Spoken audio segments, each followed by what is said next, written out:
Agora são 8h19 e vamos conversar neste momento com o jurista Marcelo Shoa, ele que é professor de Direito na Universidade de Fortaleza, Unifor, integrante da Associação Brasileira de Juristas pela Democracia, Núcleo Ceará. Advogado, doutor Marcelo. Olá, Shoa, bom dia. Bom dia, Marilu, bom dia, Cláudio.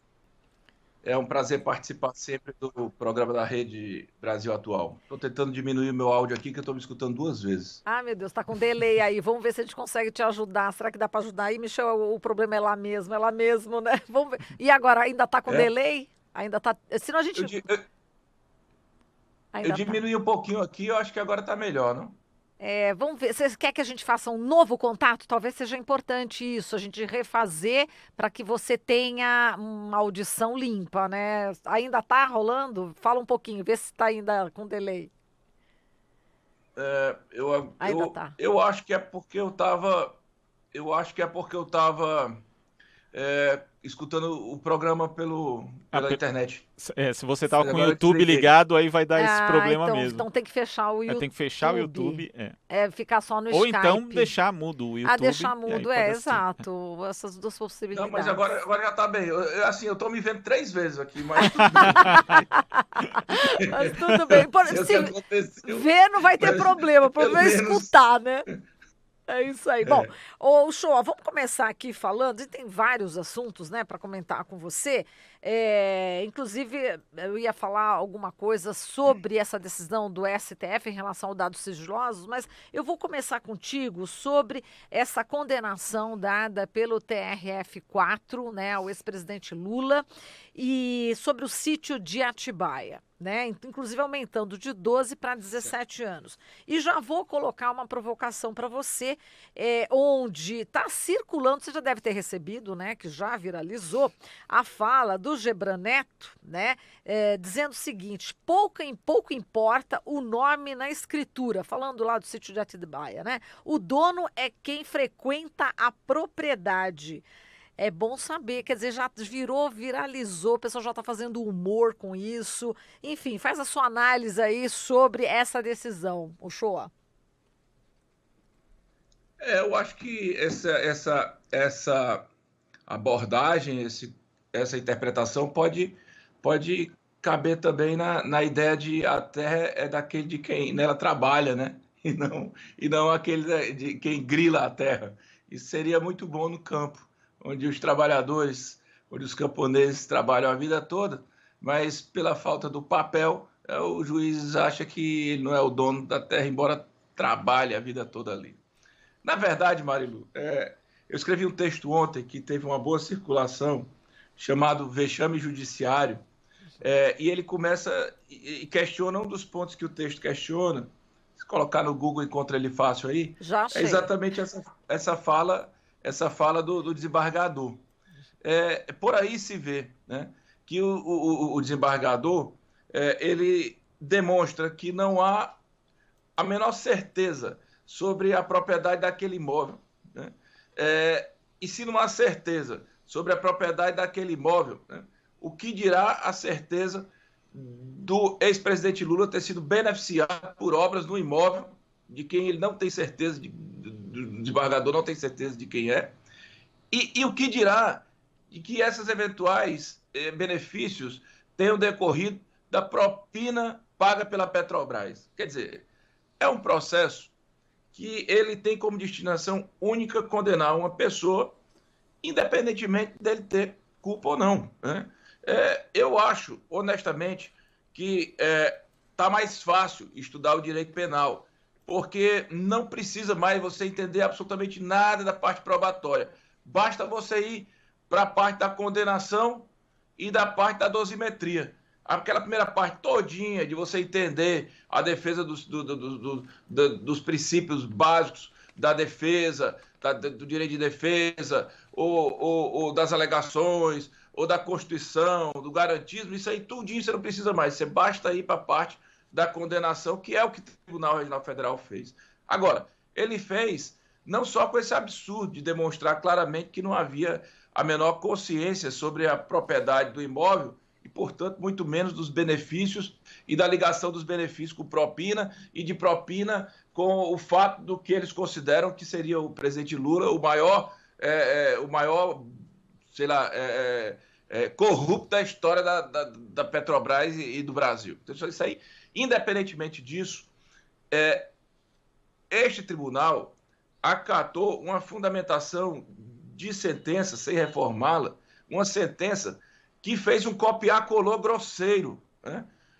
A juíza, na sentença do processo de Atibaia, não se referia a sítio de Atibaia, se referia a triplex de Guarujá.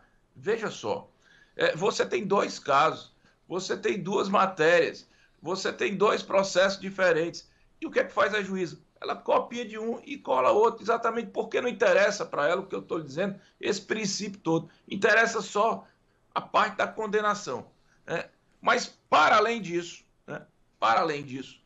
há um fato também grave, é que o desembargador Gebran, esse da fala que você narrou aí, este aí é um amigo de longas datas do ministro Sérgio Moro, né? Ministro de um governo que não teria sido eleito se o presidente Lula pudesse ter tido a oportunidade de concorrer nas últimas eleições, e não teve porque este tribunal, né, o condenou no processo esdrúxulo, que foi o processo do triplex. Então, o ministro Sérgio Moro, que à época era juiz, ele foi beneficiado pela decisão desse tribunal que condenou o presidente Lula. É um absurdo total, né? E para além da suspeição, para além de tudo isso, ainda teve um fato grave, que foi o não reconhecimento deste tribunal, de uma decisão recente do Supremo Tribunal Federal, que categoricamente definiu que cabe aos corréus delatados o direito de falar por último, né, depois do delator. Porque é lógico, se você está, em razões finais, sendo prejudicado pela alegação de uma pessoa que resolve fazer uma delação premiada, você tem que ter o direito de ser ouvido. Isso é uma regra primária do processo penal, do direito constitucional. Então, tudo isso foi esquecido nesse julgamento do Tribunal Regional Federal da 4ª Região, que, para arrematar, né, ainda aumentou a pena do presidente Lula de 12 para 17 anos. Tudo isso em 19 dias, depois que o presidente Lula foi retirado daquela carceragem, a qual jamais poderia ter ido sequer um segundo, porque não cometeu nenhum crime. Então, nós estamos realmente diante de um estado de exceção judicial praticado grosseiramente. A nossa expectativa é de que o presidente Lula consiga reverter isso nas instâncias dos colegiados superiores, porque o Supremo já vem decidido que, pelo menos até o trânsito em julgado, ele tem que ser considerado inocente, né? Ele também tem o direito de recorrer. Imagine aí, Marilu, imagine aí, Glau, se de fato não tivesse o direito a recurso, hein? Como é que seria essa coisa, né? Nós estaríamos entregando as pessoas a um juiz de exceção sem a possibilidade de fazer todo esse questionamento em outras instâncias. É uma loucura total, Aí você bota na internet, Gebran com Moro, Gebran com mulher do Moro, Gebran não sei o que, Moro. Assim, é uma ligação tão grande que eu não sei, honestamente, mais nem discutir sobre esse processo, porque eu vejo tanta nulidade, eu vejo um absurdo, um amontoado tão grande de ilegalidades que eu só posso considerar esse processo radicalmente nulo, né? Eu digo isso no meu texto. Esse processo ele é radicalmente nulo. Ele não é só nulo por um ou por outro vício pequeno. Ele é radicalmente nulo, não só esse, todos os processos movidos contra o presidente Lula. Por isso eles precisam ser anulados um a um. Por isso mesmo, a nossa luta, a luta da sociedade civil, não tem que ser pelo Lula solto, porque Lula solto não basta. A luta é pelo Lula livre, né? O que é muito diferente. Nós não podemos permitir essa inquisição, esse trator que vem sendo tentado passar por cima de uma pessoa que é um ser humano que tem direito de, uma vez investigado, uma vez suscitado alguma eventual possibilidade de irregularidade, ser sujeitado a um juízo neutro, a um juízo imparcial, a algo que pelo menos ele possa, de fato, fazer a sua defesa de forma adequada ou minimamente com a mínima condição de legalidade. Agora, Uchoa, fazendo conexão justamente dessa decisão do TRF4, que segundo você e boa parte dos juristas aí que são ouvidos pela mídia, inclusive até pela mídia tradicional mesmo, dizem que foi uma decisão absurda e que afrontou o STF no entendimento ali da questão da ordem dos delatores nas alegações finais, mas essa conexão com a questão da prisão em segunda instância, que agora da execução antecipada de pena, né? Porque a prisão, na verdade, hoje no Brasil ela é possível até antes da segunda instância, até antes da primeira, mas é da execução antecipada de pena em segunda instância que o Congresso tenta reverter. Tem um levantamento que mostra que a Defensoria Pública é mais bem sucedida, inclusive do que advogados particulares, quando vai ali ao STJ e ao STF dos recursos após a condenação à segunda instância. Isso não se deve propriamente ao fato dos defensores públicos serem melhores que os advogados particulares, mas porque os abusos cometidos justamente pela primeira e segunda instância contra os mais pobres, eles são mais gritantes, né? Inclusive essa questão de afrontar a jurisprudência do STF, afrontar a lei e afrontar a própria Constituição. Você acha que esse julgamento do ex-presidente Lula, que nesse caso não está nessa categoria dos pobres, mas está numa categoria vista ali como inimigo político, ele representa todos esses vícios do judiciário brasileiro, inclusive do Ministério Público, que atuam de forma seletiva e muitas vezes contra a própria lei? Glauco, você respondeu já, né? Eu ia dizer exatamente isso. O judiciário brasileiro ele é seletivo, ele é aristocrático, é seletivo e ele costuma ter o peso da caneta mais forte para certos segmentos sociais. Normalmente, o pobre, o negro, ele já é marginalizado. Agora, não faz uma semana, talvez, nós escutamos alguém dizer que os negros cometem mais crimes, algo assim, né? Então, é uma sociedade, digamos assim, baseada no macho alfa, branco, né? Aristocrático, né? Que quer ditar a sua forma de pensar para o mundo. E o direito penal, ele é isso, né? Só que a Constituição, o direito penal é a forma do Estado agir para evitar que os ilícitos criminais aconteçam, mas ele também é uma forma de domínio muito forte. E a Constituição é quem vai modular o direito penal para que ele não signifique ou se converta num abuso do Estado contra a sociedade.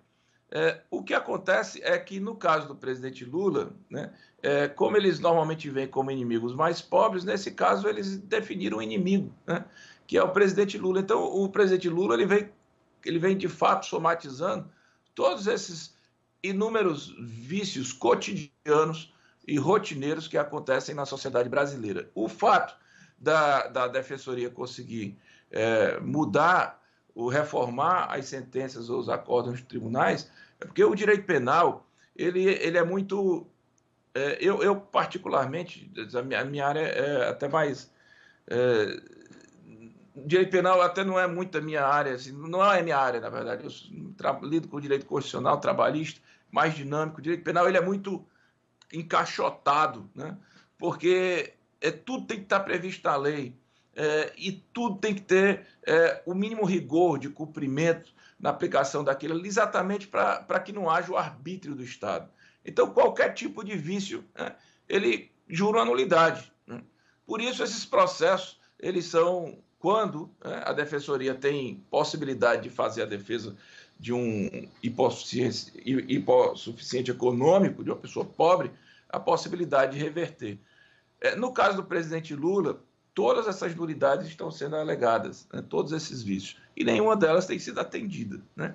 Mas me parece que o Supremo Tribunal Federal, nesse caso específico, vai tomar uma atitude, porque já viu que esse regime de exceção, ele...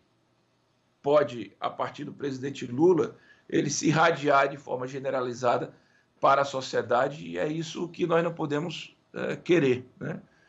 Nós estamos num Estado que aposta nisso, que aposta na punição para alguns, um Estado que agora quer aprovar a exclusão da licitude, como é que eles chamam? Agora tem um novo nome, Globo, né? Não sei. Enfim, de garantir ao policial o direito de atirar sem qualquer tipo de punição. Então, o Brasil realmente, se não tomar cuidado, ele está caminhando para um momento muito difícil, em que o ministro da Economia, na maior tranquilidade, numa audiência em Washington, diz assim, olha, se daqui a pouco pedirem o AI-5, ninguém pode reclamar. Quer dizer, brincando com coisa séria, brincando de querer amedrontar as pessoas, mas, ao mesmo tempo, com este instinto belicista, né? Tudo isso é a síntese do Brasil desse momento. Exato. Bom, só citando que houve um atropelamento mesmo desse julgamento do Lula no TRF4, porque existiam 1.941 recursos, né, para serem analisados e passaram por cima desses 1.941 recursos para analisar o do Lula, né? Olha a pressa, como você falou, ainda depois...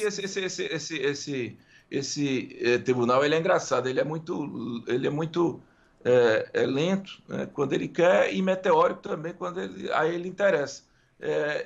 Esse atropelamento que aconteceu não surpreendeu ninguém. Este mesmo tribunal, no processo do triplex, julgou o presidente Lula em menos de 2 meses, contando o recesso do final do ano, exatamente para que ele, condenado de segunda instância, não pudesse se candidatar nas eleições. Esse tribunal, Agora é o seguinte, ele mostra também que ele pode trabalhar, né? É cobrar desse tribunal que julgue todos os processos, ainda que sejam ruins, mal julgados, para ter pelo menos direito de recurso. Porque esse tribunal não pode também correr só com a pessoa. É muito desagradável ver que a jurisdição federal de Curitiba, ramificada no Tribunal Regional Federal da 4ª Região, se tornou nisso, né? É horrível. Ainda bem que eu estou aqui bem longe. E o show, você viu que os ministros do Supremo Tribunal Federal já falaram aí, alguns em off. Bom, um deles disse realmente que foi um desrespeito a essa decisão do TRF4, um desrespeito contra o próprio Supremo Tribunal Federal, e um deles disse que eles estão atuando como soldados de Sérgio Moro, mais ou menos na direção do que você falou, né? Disseram bem, porque o ministro Sérgio Moro, quando juiz, ele conseguiu, com o apoio, claro, de todo um suporte midiático, que trabalhou a imagem dele em herói, né? Um herói que não existia, num juiz capaz de concentrar em torno dele toda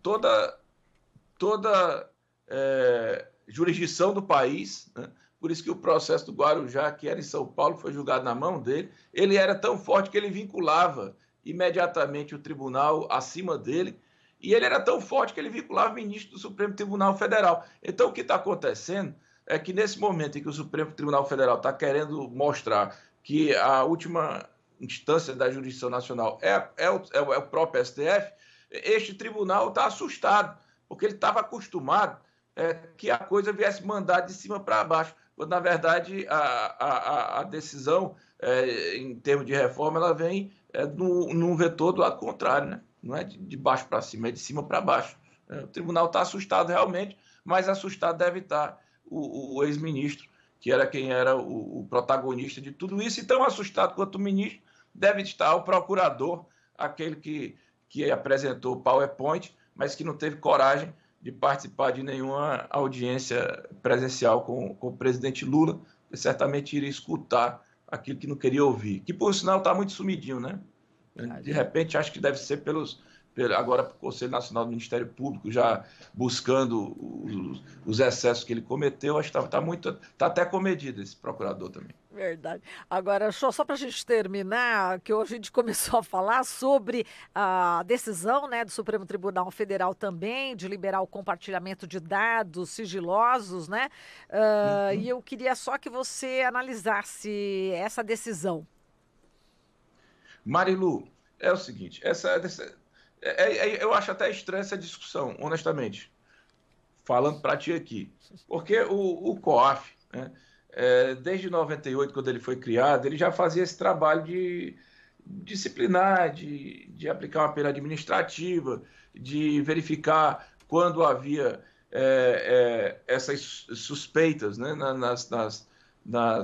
nas movimentações financeiras, ele já agia normalmente no sentido de enviar ao Ministério Público as informações consideradas suspeitas, claro, depois de um procedimento administrativo aberto, para que o Ministério Público, entendendo importante, que abrisse ali um inquérito civil e, eventualmente, aquilo poderia resultar numa ação contra a lavagem de dinheiro, né, contra sonegação fiscal e tal.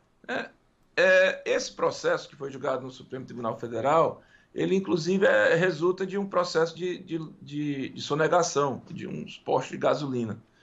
O que acontece aí, e aí houve toda a confusão em torno disso, é claro que no meio tempo disso tem toda uma discussão, né, de garantismo e não garantismo. Há aqueles juristas que acham que esse tipo de entrega de dados, que na verdade é só uma transferência, né, não é publicizar, teoricamente não deveria ser, né? Às vezes porque o Brasil se tornou isso, mas de forma comedida, trabalhar de forma comedida é apenas uma transferência de informações. Mas havia aqueles juristas que defendiam que isso aí só poderia ser feito por autorização judicial e aqueles que achavam que poderia ser feito dessa maneira, sem necessidade de autorização judicial, que a autorização judicial transformaria o processo numa coisa muito burocratizada e que, portanto, não era necessária. Essa discussão começou a se dar exatamente porque começou-se a tentar fazer uma espetacularização dessas ações, né? Agora, mesmo assim, não tinha discussão com relação a isso. Só que o que aconteceu é que o Ministério Público do Estado do Rio de Janeiro começou a fazer umas investigações nos gabinetes dos deputados estaduais do Rio. E muitos dos deputados apresentaram as suas razões, disseram que não tinham nada a temer, abriram os seus sigilos, fizeram todo o esforço no sentido de demonstrar que aquela suspeita ela não iria resultar numa eventual culpa, porque, claro, quem de fato não tem medo, né, é angustiante saber que alguém pode estar pensando que você tem uma culpa se você não tem. Mas o que foi que aconteceu? A maioria dos deputados fizeram isso, só que o deputado Flávio Bolsonaro, né, ex-deputado Flávio Bolsonaro, atual senador, entrou com o pedido de liminar lá no Supremo Tribunal Federal para que o presidente do Supremo Tribunal Federal evitasse, né, qualquer tipo de movimentação na análise da movimentação do seu gabinete. Por quê? Porque já tinha sido verificado uma série de movimentações suspeitas relacionadas ao Queiroz, aquele que está sumido, né, e que ninguém encontra, né? E desde o começo do ano você encontra qualquer pessoa no mundo, menos o Queiroz, a não ser que ele queira aparecer. Aí o ministro Toffoli deu uma liminar e parou toda essa discussão. Inclusive colocou o COAF no jogo, porque o que estava sendo analisado era a possibilidade de entrega de dados da Receita Federal para o Ministério Público.